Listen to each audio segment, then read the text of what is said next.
Welcome back to Wake Up Barstool here on FS1. It's time, we do it every single week at this time. It's time to talk some college hoops with our noted college hoop expert, Alabama booster, Rico Bosco. Rico, what's up, brother? How we doing today?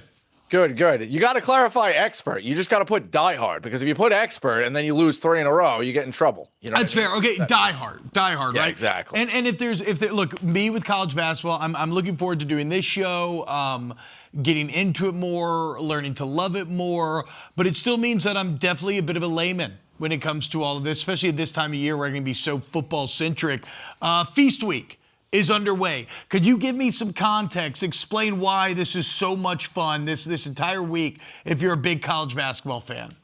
Yeah, I think it's just you look at the ridiculousness of it going back to when I was a kid. The biggest tournament back then was the Great Alaskan Shootout. I don't know why they decided, I guess college basketball coaches just kind of want to be on the road or go to random places. But then you look at Maui, and how affectionately Titus talks about that and how much fun it is to watch that gym. 99% positive they clear those gyms out after each game. You can buy tickets to multiple, but they clear it out after each game. There's so few amount of people. Yeah, I mean, it's not the best field this year, and it definitely took a hit last night with Texas losing and NC State losing. But Feast Week, I mean, you're losing games, as gamblers and guys being interested in games. You're losing games when most people are taking their lunch break in the cubicles. The St. John's beat yesterday where Iowa State beat St. John's covered. People are eating dinner or they're on their commute home. That's when most of the games are supposed to start. You're getting your lungs ripped out. There's ballrooms. There's, Steve Pearl talked about it too. These things are difficult that you finished last night. You got to do the prep for the game today. You got to figure out where you're walking through in a hotel conference room. You got to wash the uniforms. You got to do a scout. Like, it's crazy. It's true chaos, and it's insane games, and it just gives you something to watch all day if you're a casual. Who doesn't want to watch something during the day? True. Very fair. Now, what about some of the drama for the kind of noted college basketball junkies right now going on with the Players Era tournament? Kelvin Sampson had a very interesting quote talking about it, where I know as we were talking off air that you were talking the gym in Vegas has been kind of dead feeling despite the fact that they have these premier teams playing in the Players Era tournament. And here's what Sampson said. He said, they're giving us $1 million. That's why we're there. And I would say that's why all the teams are there.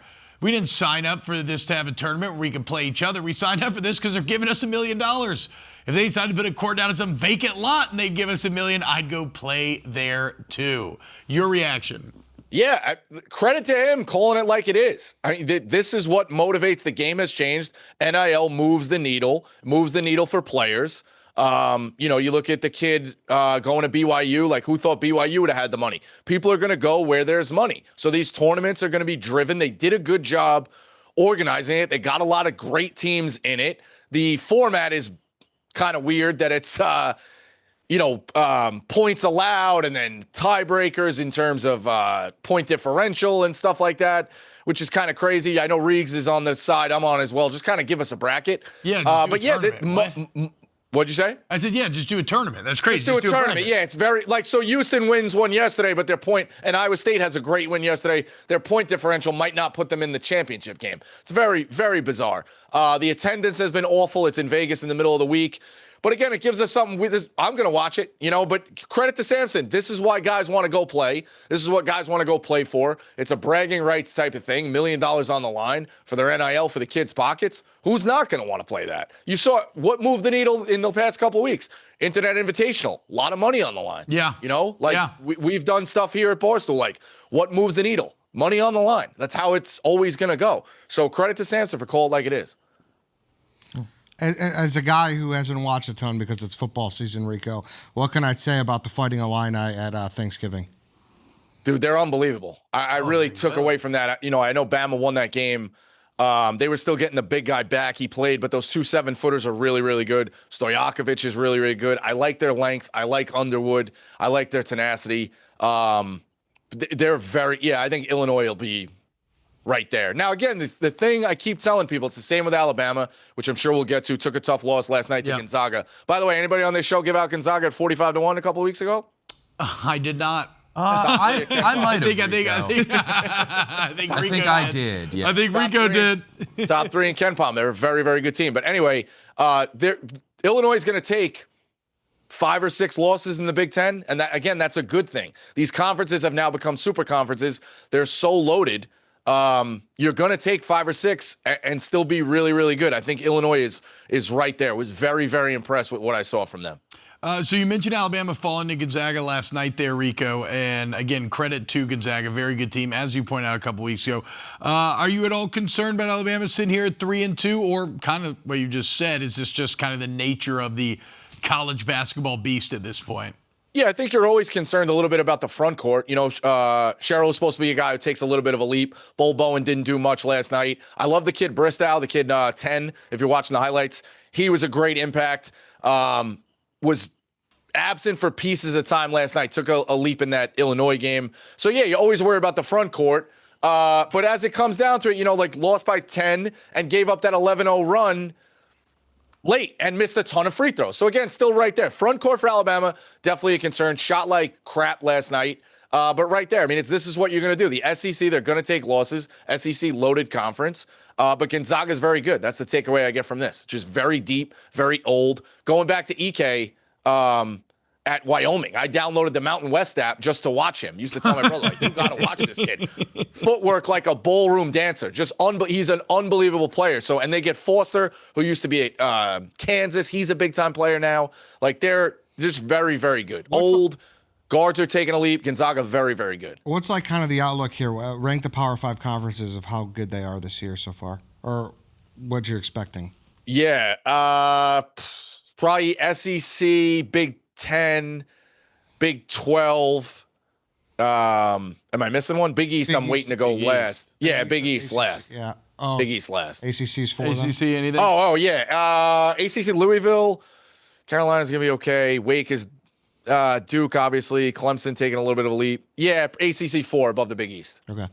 How is Carolina only going to be okay? I don't know. It's not it feels weird. My childhood. Is Syracuse with Carmelo's kid a tournament type team?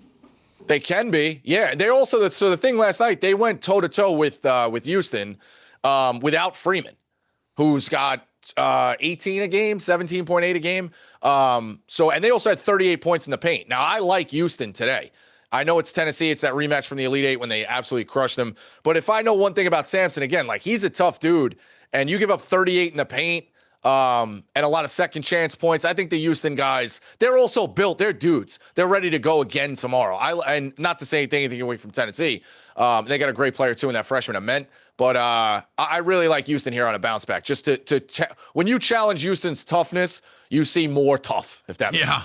Yeah, that's very Kelvin Sampson. Speaking of coaches, Chris Caputo of George Washington was in the news as he had a soundbite talking about the need for tournament expansion. Let's listen to it, Rico, and then I want your reaction to what Coach Caputo had to say. I think I'm for expansion because I don't think they're going to go away from this metric. So, and if they're freezing you out of the opportunities, the only way to get more teams from a league like ours, which has traditionally been a multi-bid league team, the teams win games. I always use that example of when I was at George Mason, we get 2 at-large bids. We go to the Final Four and win a game in the tournament in the first round. Those teams would not be in this environment. And it's all because of a metric. It has nothing to do with the games or the teams or anything. And so I'm for expansion. And I have a lot of media friends that are not for expansion. I get it, but I don't see how you couldn't be for expansion when they basically they moved the goalpost on what it would take to get in these for teams outside of those power leagues. There's 20 teams in the Big Ten or whatever it is. Like they just freeze you out.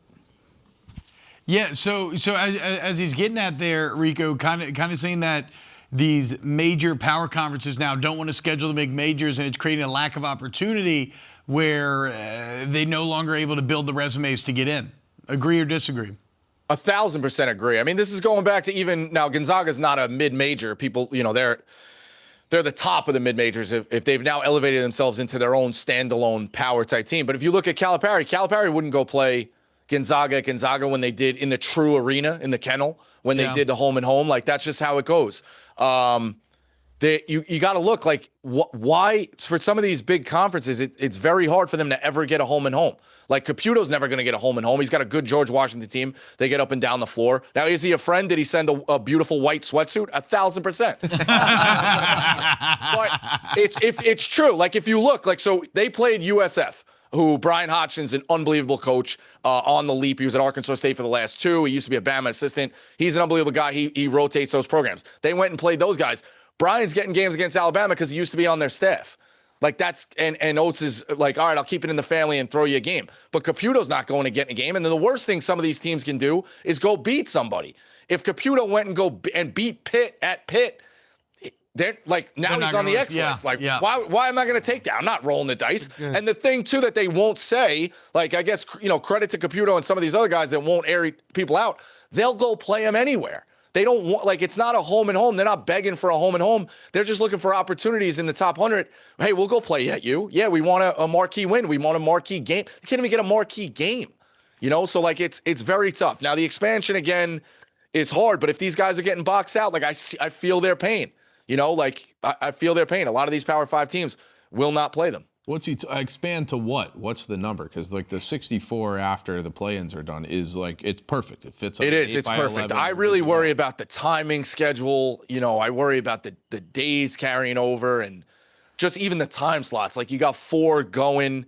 I warned. Like there's a lot of debates now with too many TVs and too much going on. Like if you had 6 going at once, does that turn off the casual viewer? Is that like you know what? It's a little too much. I don't know. I mean, it's Chief. It's all things to consider.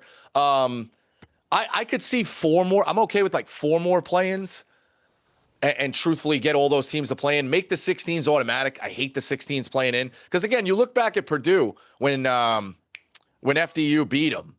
That was crazy. Why does the number one overall seed as an advantage not know who they're playing right away? Yeah, I guess that's kind of that's and I also have a big problem with if you win your conference as a 16, that's great. You cut down the nets, and that's unbelievable. And we made the NCAA tournament. Well, hold on a second. You got to go play in on a different network at 8:00 at night or 9:30 at night to then get into the tournament. Like I kind of hate that too. You won your conference. You're a 1-bid league. That's the whole thing. Get a shot at the big boy, and that's the way it's going to go. I can get around to 72. Initially, when they were about to play that clip, I was like, I don't want any more expansion. I think we would go to 128. Yeah, like we're on the same page with that. Yeah, I mean that's. But he's right though. I kind of agree with him. I do miss the 2 or 3 bid Missouri Valley. Like that was fun, and it sucks that these teams aren't getting these bids like that anymore. It really does. And these conferences are great. The Mountain West is always very good. I know they haven't had great success in the tournament other than San Diego State making that championship game a couple years ago. Mountain West is very good. The A-10 used to be really good. You talk about St. Joe's back in 2004. They were the number 1 overall seed, Temple I'm pretty sure. Temple had a 20-year run. Yeah, Dayton. What are some other Missouri Valley you talked about? Yep. The CAA, different Conference USA. Yeah. There's a lot of different things where you can go. Loyola was in that group for a bit. Yeah, Wichita State. So then what's the answer Valley then? Got like 5 back in the day. What's the Rico Bosco solution? Yeah, is there a way? Yeah, is it because if you don't want to expand too much, is it a way of just changing the metrics or how we view these teams? No.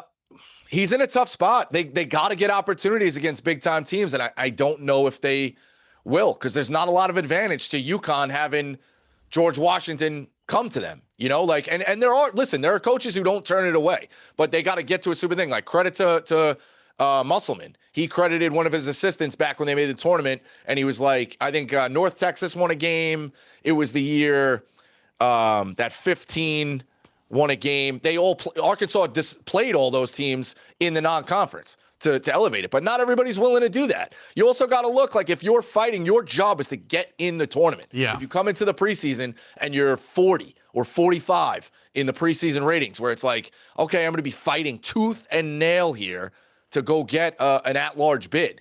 I'm probably not going to win my conference. I could run through the tournament, maybe get a miracle, but I got to get an at-large bid. You got to get to a certain number of wins. Like I got to get to 23 in the regular season, 24. Mm-hmm. Am I going to do that with a war against George Washington or going to play, Wagner and take a bye game win? And the other thing, to a little secret too, is How do you know somebody's taller than somebody? Or how do you know somebody's better looking? You put them next to each other.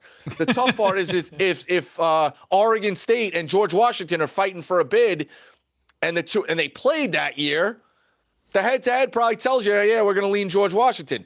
It's better for them to just leave it to the mystique. Our metrics, and we're a better conference, and this and that. Like, pound the little guy. You go get on a court and play with them, and they beat you. Tough spot. I got an idea. What if we talked about this tournament, there's $1 million prize? Maybe this is an opportunity for the NIT. So the NIT has, I don't know, let's make it a $30 million prize. And it's like, you're one of these bubble teams. You're from a power conference. And it's like, you can be a 12 seed in the NCAA tournament, or you can go play in this for a shot at $30 million. Would you watch the NIT? I think if there was money on the line and you had some good teams, that used to be a thing where the teams would opt into the NIT instead of the NCAA tournament. It was like 60 years ago. But could you elevate a secondary tournament where if you're a George Mason or you're one of these other teams where it's like, you know what, we're just going to go play for the money? I think the Crown has done a great job with that. For sure. Yeah, it's true. I think you could do maybe like some scheduling requirements, potentially to just force their hand, but we'll see. Rico, Thanksgiving week, what are we thankful for as we let you go? Thankful for 3-pointers. Thankful for buzzer beaters. Thankful for football. Thankful for all you guys. Also, too, if you're looking, giving season, Cal Baptist tonight, -7.5. This team attacks the offensive glass like a jewelry thief robbing a store, okay? They're going in, they're getting after it against San Diego, and I like Houston on that bounce back -3.5. Cal Baptist -7 and Houston -3.5. Rico Bosco, you're the best. Thank you, man.